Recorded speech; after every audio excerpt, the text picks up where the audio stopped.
खर तर परवा वर्तमानपत्रामध्ये एक जाहिरात आली होती. गेल्या 25 वर्षात ज्याच्या हातून एकही अपघात झाला नाही अशा ड्रायव्हरने मुलाखतीला यावं.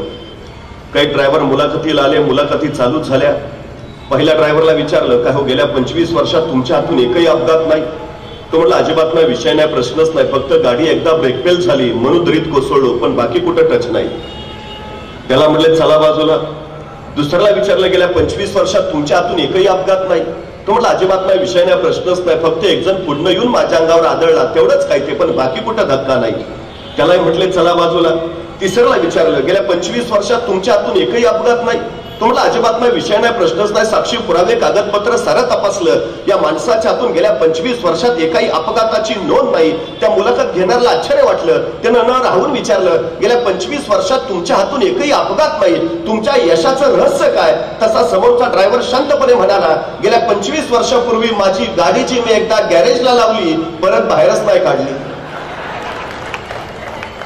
ज्यांच्या गाड्या गॅरेजला त्यांचा अपघात व्हायचा विषयच येत नाही, पण ज्यांच्या गाड्या गॅरेजला त्यांना आयुष्यात कधी ध्येयही गाठता येत नाही. ही सगळ्यात महत्वाची वस्तुस्थिती आहे. ध्येय गाठायचं असेल तर गाड्या रस्त्यावर आणाव्याच लागतील, आणि रस्ते म्हणले तर खड्डे ठरलेले, टक्के टोलपे ठरलेले, ऊन वारं वादळ पाऊस हे सगळं ठरलेलं. ही सगळी झुंज जिंकणं ज्याला जमतं, हा सगळा संघर्ष सोसणं ज्याला साधतं, त्याला यश जिंकता येतं.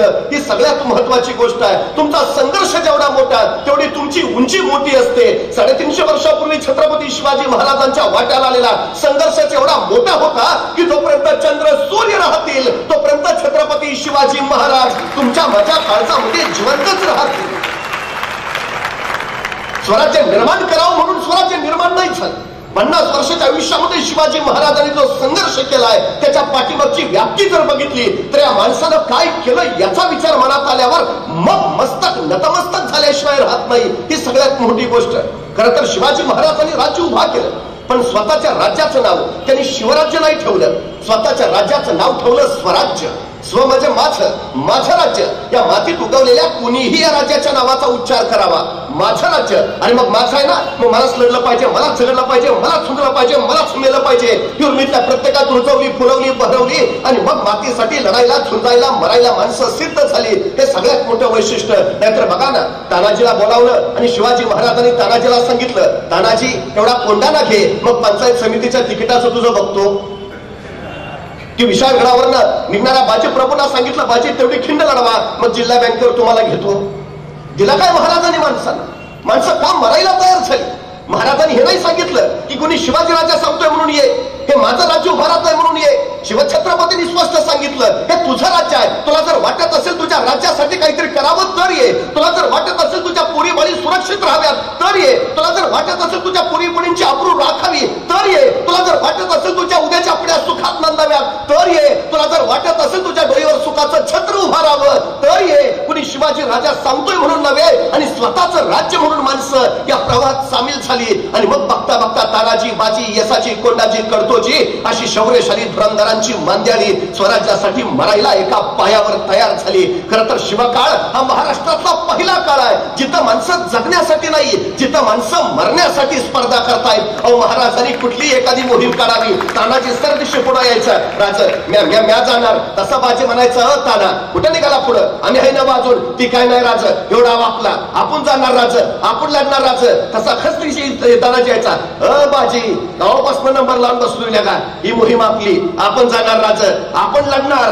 पहिला काळ आहे, माणसं मरायला तयार आहेत. हे सगळ्यात मोठं वैशिष्ट्य आहे या स्वराज्याचं, सगळ्यात मोठं. नाहीतर स्वराज्याची संस्थापना तरी कशी झाली? शहाजी राजांच्या सांगण्यावरनं मासाहेब जिजाऊ पुण्यात आल्या, उदो झालेलं पुणे, भकास कंगाल झालेलं पुणे, रायरावांना गडावाचा नांगर पडला सगळ्या पुण्यावरनं, सगळी भूमी उजाड करून टाकली. त्याच भूमीत एक पहार रोवलीये, तुटकी वाल फुटकी कवडीत अडकवलीये, आणि सांगितलं इथल्या रयतेला इथं वस्ती करणं अशुभ, जो कोणी वस्ती करेल त्याचा निर्वंश होईल. आणि माणसाच्या भयाला परगंदा झाली. सह्याद्रीच्या निबिड दऱ्याखोऱ्यात कडेकापर्यात जो मुठीत घेऊन कशी बशी जगायला लागली. जगण्यासाठी मरायचं आणि मरण्यासाठी जगायचं असा त्यांच्या आयुष्याचा अट्टास झाल्या.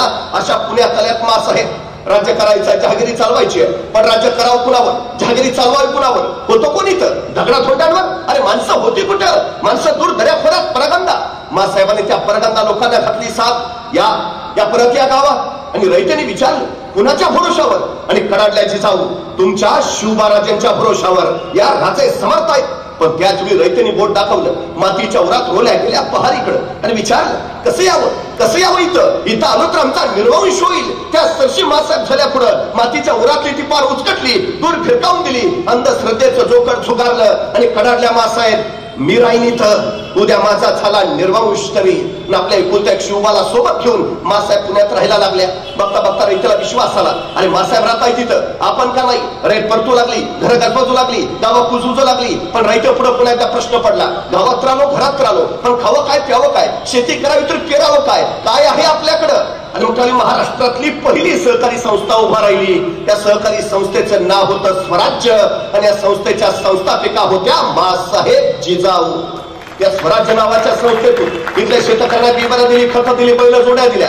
बघता बघता शेतकरी रानात गेला, पेरणी झाली, मोत्यासारख्या दाण्याची कणसं लगडू लागली. शेतकरी आनंदित झाला, कष्टाला फळ आलं. पण त्याच काळचा कल्लोळ उडाला. आजूबाजूच्या दऱ्याखोऱ्यातली रानगव्यासारखी जनावरं उभ्या पिकात थैदोस घालायची, सगळं पीक पायाखाली तुडवायची, उभं रान नेस्तनाबूत करायची. डोळ्या देखत उभं पीक वाया जाताना दिसू लागलं. शेतकरी हवालदिल झाला, धावत धावत मासाहेबांकडे गेला. सांगता झाला, मासाहेब पेरणी तर झाली, पिकं तर आली, मोत्यासारख्या दाण्याची कणसई लगडली, पण मासाहेब जनावर उच्छाद मांडतात, उभ्या पिकात हैदोस घालतात, सगळं पीक नाश होत्यात, काहीतरी करा मासाहेब. मासाहेबांना पळून चुकलं.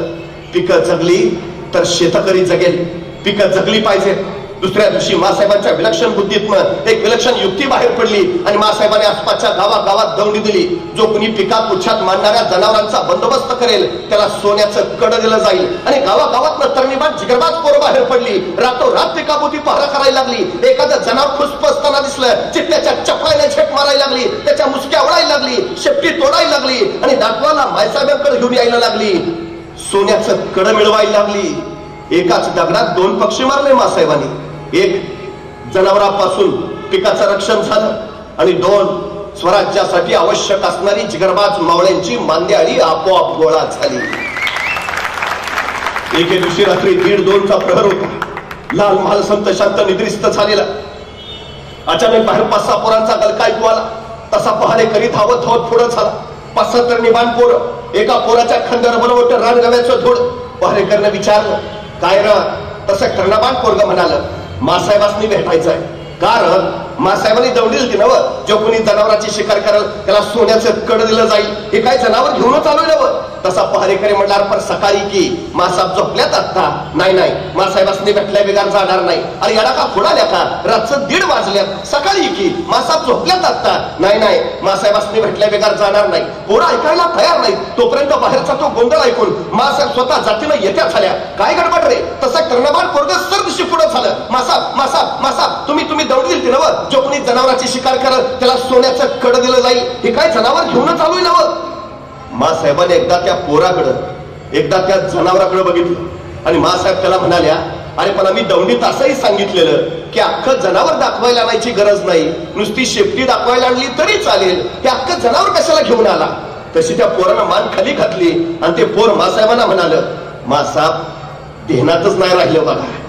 आणि काय रे, सकाळी आला असता तर आम्ही काय तुला सोन्याचं कड दिलं नसतं? एवढं जसं ऐकलं तर त्या पोराच्या दोन्ही डोळ्यातनं गळगळ पाणी उघडायला लागलं. त्याला हुंका फुटला. आलेला हुंका दाबत तो पोर मासाहेबांना म्हणाला, मासाहेब सोन्याचं कडा मिळावं म्हणून नाही आलो मासाहेब, तुमच्या कौतुकाची थाप माझ्या पाठीवर पडावी म्हणून आलो मासाहेब, तुमच्या कौतुकाची थाप पाठीवर पडली ना, 10 हत्तीचं बळ येतं. त्या जनावराची शिकार केली आणि वाटलं कवा एकदा तुमच्या जवळ येतो आणि कवा एकदा तुमच्या कौतुकाची थाप पाठीवर घेतो. सोन्याचं कडं नको मासाहेब, तुमच्या कौतुकाची थाप फक्त माझ्या पाठीवर पडू द्या. मासाहेब पुढे झाल्या. त्याचे डोळे पुसले. त्याला विचारलं, नाव काय रे तुझं? तसं ते पोर म्हणाल, तानाजी मालुसरा, उमराण गावचा जी. आणि त्या दिवसापासून ताना जो मासाहेबांचा झाला तो मरेपर्यंत स्वराज्याचा राहिला. एक कौतुकाची थाप माझ्या तानाजीला घडवणारी ठरली. खरतर ज्या समाजामध्ये पाठीवर कौतुकाची थाप टाकणारी माणसं असतात त्या समाजामध्ये नररत्न उगवतात. आणि ज्या समाजामध्ये पाठीवर कौतुकाची थाप टाकणारी माणसं नसतात तिथं नररत्न कधी उगवत नसतात. स्वराज्य हे तलवारीच्या पाट्यावर नाही, स्वराज्य हे कौतुकाच्या थाप्यावर उभा राहिलंय. ही सगळ्यात महत्वाची वस्तुस्थिती आहे.